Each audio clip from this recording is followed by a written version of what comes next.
Assalamualaikum warahmatullahi wabarakatuh. Perkenalkan, nama saya Siti Fansuri Hardianti, kelas 3D. Di sini saya akan menjelaskan tentang PBL. PBL adalah metode pembelajaran yang menggunakan masalah dunia nyata sebagai dasar untuk meningkatkan berpikir kreatif dan menyelesaikan masalah. PBL dirancang untuk menanggapi kritik bahwa metode pembelajaran konvensional telah membekali mahasiswa dengan kemampuan memecahkan masalah. Adapun langkah-langkah PBL, yang pertama, penyajian masalah kolaborasi dalam kelompok.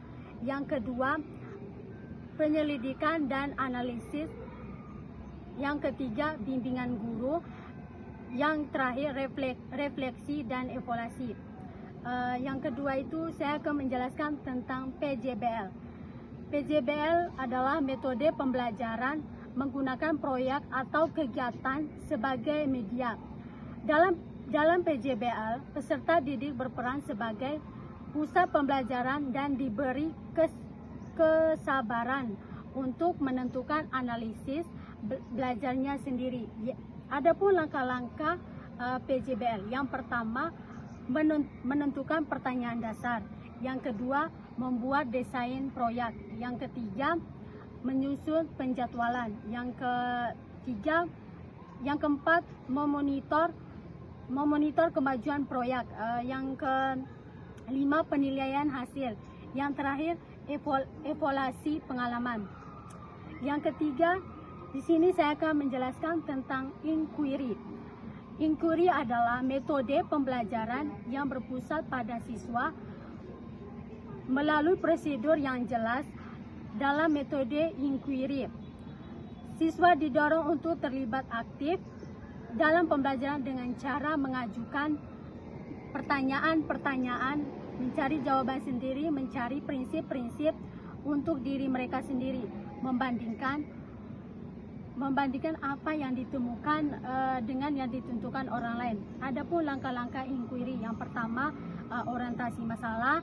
Yang kedua, merumuskan masalah. Yang ketiga, membuat hipotesis.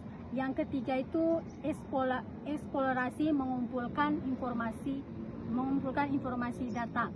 Yang terakhir, menguji hipotesis, membuat kesimpulan. Yang terakhir, tentang discover learning.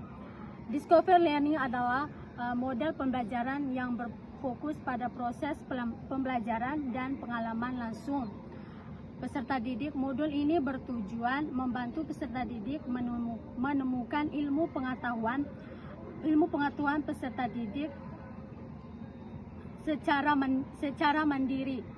Discover learning dapat diterapkan berbagai konteks seperti pelatihan karyawan. Dalam konteks ini karyawan akan berbudayakan untuk pemimpin dalam proses pembelajaran mereka sendiri. Adapun langkah-langkah discover learning, yang pertama, simulation, pemberian rangsangan atau stimulus. Yang kedua itu problem statement, pertanyaan atau identitas masalah. Yang ketiga itu data collection, pengumpulan data. Yang ketiga, verification, pembuktian. Yang terakhir itu generation, menarik kesimpulan generalisasi. Sekian dari saya. Wassalamualaikum warahmatullahi wabarakatuh.